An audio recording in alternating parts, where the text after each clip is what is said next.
саламатсыздарбы? Мухаммед пайгамбар баянынын 3 бөлүгүн улантабыз.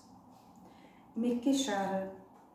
Кербен кайтты өзү туулган жерине. Ошол сааттан бүтүн аалам алды аны теңине. Түн кергенде акыл коюп аалам берсе салтанат, бакыт кушу консо башка күлмүңдөдү чартарап.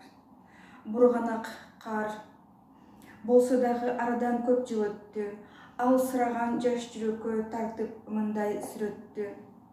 Аргымактуу ойлор толуп, аппак тилек артынып, Мухаммедде барат күндө адамдарга тартылып. Кудай айтты: топтоштуруп аалам сырын аттанткын.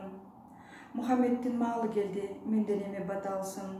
Биригишип бүтүн аалам чыгарышып жардыкты, Мухаммедке күч топтошуп ачты сырдуу сандыкты. Мухаммеддүү периштелер сурап турду абалды, саламаттык иш акбалын жерден алып кабарды. Куттук айткан ай ааламдан жер бетине нур толот.